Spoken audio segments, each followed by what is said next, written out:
Hello, everyone. Thank you for joining us today. My name is Jason Anderson, and I'm the Director of Programming for the Kingston Canadian Film Festival. I'm thrilled to be joined by our guest for this session, Igor Drljaca, who is the writer and director of The White Fortress, what I think is a real standout feature at the festival this year. If you've just viewed the film and are joining us, welcome. We hope you enjoyed it. And if not, be sure to check out our digital platform to get a ticket. And yeah, welcome Igor. I guess beaming in from Vancouver, where you're based right now, and thanks for being here. And thanks again for the film. I'm really excited about the journey of this film, because I guess it began for you maybe, or I guess around the same time last year. I guess because it began in Berlin Festival, which unfortunately was another virtual situation, but I hope still was a good experience. Thanks a lot, Jason. Thanks for inviting the film, and I hope the audiences have a chance to enjoy other films as well. This journey began almost a year ago, because they pushed Berlinale into March, but it was a digital experience entirely, so I never attended. It was something that I was sort of privy to only through Excel sheets of who may have and may not have finished the movie. But it was interesting because the first audience screening was in June at the same event, and while nobody could attend because we weren't able to do this, we would do without the 2-week kind of quarantine thing. It kind of started traveling quite readily thereafter in Europe and North America, and in Asia as well, in Australia. So it was a journey that kind of was not sure what to expect, but delaying further before we release it was something that was also damaging to the film. So because of the co-production, a lot of things are kind of moving. Financing kind of requires you to kind of finish the film, release the film by particular dates. So with this one, it was harder to kind of hold off and hope the pandemic situation improves. So that's essentially what resulted. We released it in one of many, I guess, pandemic editions that every festival, I guess, has right now. We're here. I just think it is something I very much look forward to seeing it on big screens, and I hope you've had the chance to share it that way too, because I think it is such a beautiful film, and everything really so startling. And I think so, maybe to start off with, it's just so vivid and powerful as a portrait of Sarajevo and kind of what that city is and where it is right now. And I think it's something I find, certainly as a kind of, a thing that I think any audience would be interested in seeing. And I guess just if you could talk about just that, starting from your relationship with this city, because obviously it's something that's played a big role in your life, and as someone who's kind of born there but had to leave and then have kind of come back and forth to that place over the years, and what interested you, and what did you want to bring of the city into this film? I have a very kind of complicated relationship with that space. I did have to leave. I had to leave the war town in Sarajevo in the 90s as a child, and but I was always pulled back to sort of tell stories about the city, maybe stories that happened before the war, and some of the stories that I told, early stories that I told in my student days, primarily reflected the sort of war experience, immigration experience. And when I was there, I started to kind of notice this kind of demographic shift, this kind of brain drain that was happening there. Young people are leaving in massive numbers, and I was very puzzled by the situation, and the fact that the politicians there and the powers that be, they're not really working towards mitigating this, because Bosnia has this constitutional framework where there is no sort of civic way of identifying. There, you can't identify as a representative of the Bosnian-Herzegovinian state. Power is derived from ethnic identity. So if you want to do anything meaningful at the higher levels of government, you kind of get blocked at every turn. So what that's created is a system where you're dependent on like a party to kind of exist, like a political party. So joining a political party is the only way to kind of survive in that space for most people, and because jobs are dependent on it. So young people in large numbers started leaving, and what I wanted to kind of tell was uh, a story that is less and less possible, like these two worlds that kind of overlap. The sort of the middle class that's been drained has been kind of like in other parts of the world, has two extremes: this the have-nots and the sort of politically tied ultra wealthy, and it's just getting worse, that kind of divide. And I wanted to sort of frame the story around the situation in Sarajevo today through this kind of political prism, but at its core to kind of be hopeful. This idea of that love is a form of resistance, and that it can conquer, however short or fleeting it may appear. Well, that is, and it is such a. I mean, it is. I think I mean, for me, kind of like a welcome and lovely surprise about that warmth that emerges in the film, because I think that's something that is, not necessarily something maybe someone expects from the first stretch of the film, and thinking about the kind of conditions that are faced by these characters, and the kind of almost sort of expectation for a kind of hopelessness about them being kind of trapped in their circumstance, whether it's actually the young man on one end of the social spectrum or the young woman at another place in that social spectrum. Both are very much kind of hemmed in by factors, and yet for them to kind of find the connection they do is such a. I mean, there is hope. I mean, which is a rare commodity, as we all know. Yeah, I mean, I did not know that the pandemic would happen. So yeah, it's a place that, like, if anything, now that the pandemic is happening, it's kind of made certain things clearer to a lot more people in terms of like these problems, these entrenchments. The situation in the country is even more fragile than it was when I made the movie.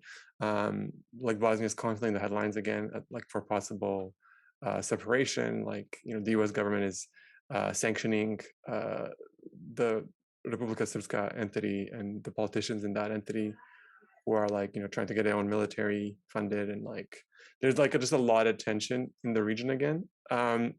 So things have only deteriorated. Unfortunately, they have not improved, and they the handbook that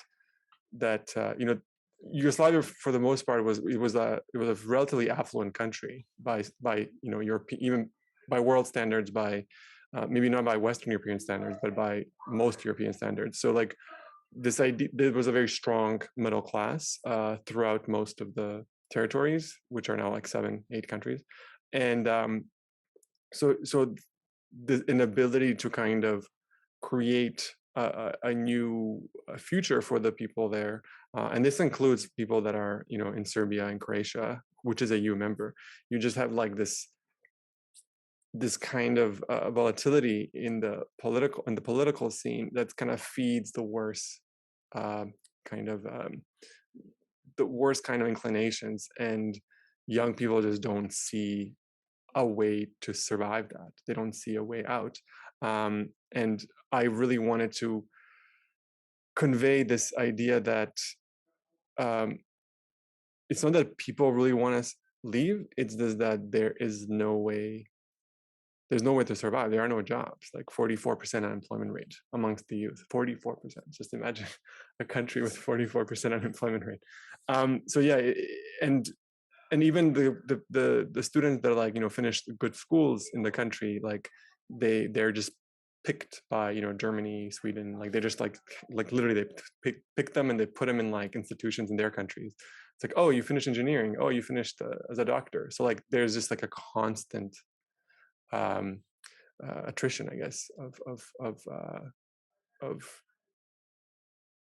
of people, and of young people, whether they leave at their own volition or because they have an opportunity that's too good to pass up on.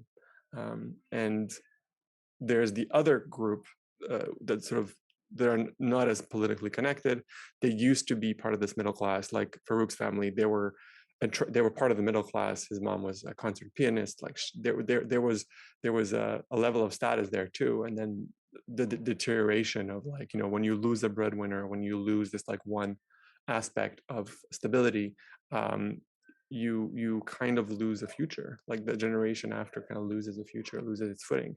And that's increasingly what's happening. You start seeing people who used to be something in the older system, or even right after the war, who are just going to collapse right now and don't have, there's no other means for them to find their footing, because there aren't that many opportunities. I'm just thinking about how often I've seen this narrative kind of play out, whether it's in documentary form or narrative stories from, you know, a certain across Europe and across, I mean, just that all that happens when you kind of, I mean, basically, especially with young people, when they can't have a means to stay, you know, and kind of what that does when a kind of society kind of empties out, you know, and I think that's sort of significant in the White Fortress too, because you really are kind of like, you have these sort of two heartbreaking characters who really do kind of want to find a way to stay, and you know, and just kind of find a place there, and to sort of see that kind of that tragedy where they are like, is there a space for them in this, or can they carve out a life, never mind like, it'd be great to have it together, but even just their own individual lives, what can they be in this place, you know? No, it's unfortunate that they cannot sort of stay in that place. It's almost like some of the roles have been sort of predetermined. Unfortunately, it's not to say that you can't have agency over your fate, but like, it's just like, it's very difficult to find that agency when there's so much, like the system of values, but the bureaucracy that's there it just makes it very difficult. Like you finish at a reputable college, you're like, you know, one of the top of the people in your class, and like you wait 10, 15 years to just kind of get like a basic entry level job, and it's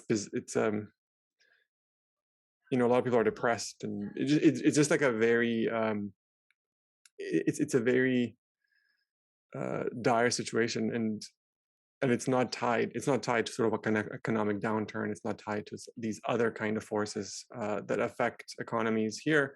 It really is like a constant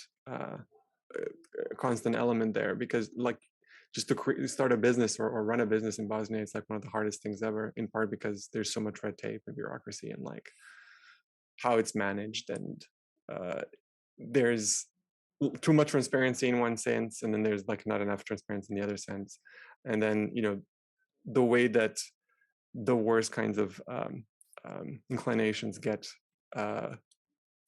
they get entrenched into laws, into ways of existing and being. So if you don't feel like you can propagate a line of thinking, you just have to leave.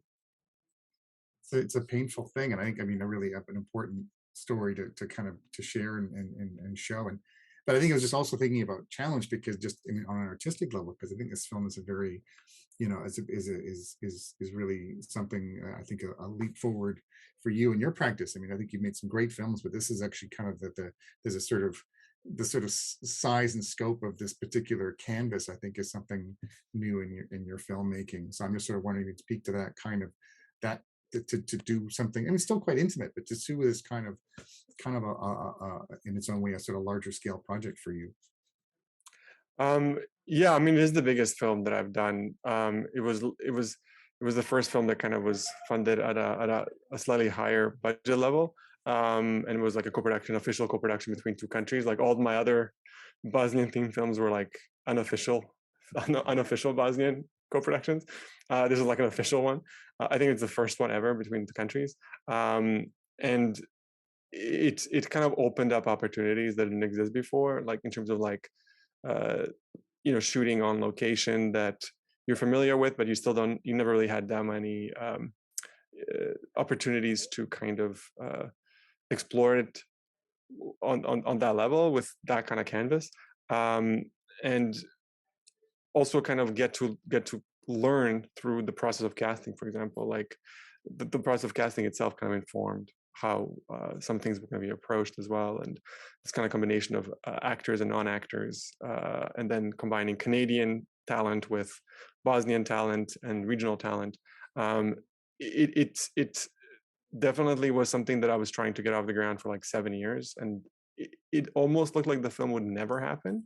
Like in 2017, it looked like 2016, it would look like never to happen, because we had a lot of sort of initial success in the development period, and we were getting awards for the screenplay, and then nothing happened on the funding front because it was an entirely Bosnian project. And then when Canada joined the Euromage in 2017 as an official member, so that they can co-produce with any European entity, a country with any European entity, and make it easier, as opposed to like primarily French-speaking and or English-speaking countries, which was the system they had before, right? Now you can kind of co-produce with Bulgaria, with Bosnia, with Romania, with Norway, right? Like countries you would rarely co-produce with. So this film would not exist if it wasn't for that framework, if it wasn't for the telefilm joining Euromage, which in turn allowed us to actually make it a majority Canadian project, and then have Bosnia as a minority, because we tried the other way around and it didn't really work. So when support happened on the Canadian side, support suddenly came from the Bosnian side. So it's how these things work sometimes. It's amazing. I mean, that's it. And also just thinking about how long these projects take. And I mean, I really, I'm very happy it got done. And it's also, and I'm really happy to see this, I mean, having a life. And I guess the last thing I wanted to ask about, I mean, certainly, and what was your kind of, your take on the fact that this became, Bosnia and Herzegovina's submission for Oscar contention in the Academy Awards international feature category. I was happy to see that. I mean, just it's always just interesting to see what kind of things get put forward on a national basis. But are you pleased by that, or pleased by the reception you've had back there? The reception has been pretty positive, like at least on the critical level. Like the kind of press and critiques we'll be getting in the region will be positive, but like I still don't think many people have seen the film just because of the pandemic. Like the kind of like the hesitancy to kind of enter the cinema arena. Like the film was released theatrically in the entire country and had like a 2-week release. But and like a few people that have seen it have messaged me, but it's still, from what I'm told, is like there aren't many people occupying seats in any of the theaters, let alone for like a small kind of art house film. So like, but the Bosnia Oscar sort of nomination, that definitely did help elevate interest and kind of get more traction. But it was a pleasant surprise. Like I didn't necessarily anticipate it. I actually didn't even know how that process worked, to tell you the truth. It's just like things that, like, there's a committee that kind of looks at whatever was made that year and kind of determines who they want to nominate. There's just like very little that you do. It's just kind of like, oh, by the way, kind of situation. And it did help in terms of just getting a lot of attention in LA and the US, and a lot of people have kind of, opportunities are in motion, let's put it that way, as a result of that particular nomination and submission to the Academy. So like, people would just kind of reach out with opportunities and other projects that could potentially be kind of greenlit or at least developed a bit further as a result of this. Oh, that's great. Well, I'm happy to hear, because I think it's definitely a film that, I mean, it's been difficult circumstances, the last year, but I think it is having a life, and it's going to have more of a life, and I'm really happy it's out there and we're able to screen it. So, and we're hopeful we can release it in Canada, like in March, April, theatrically. Exactly, yeah. So we're still like waiting these kind of theater rules to kind of be clear. Yeah. It's like, if the window will be back, I promise. I'm promising you But as the controller of Omicron, you'll have a release window. I promise you. But thanks so much, Igor, and thanks for sharing the film with us. We're really grateful. Thank you so much, Jason. Everybody, thank you for watching the film, and enjoy the rest of the festival.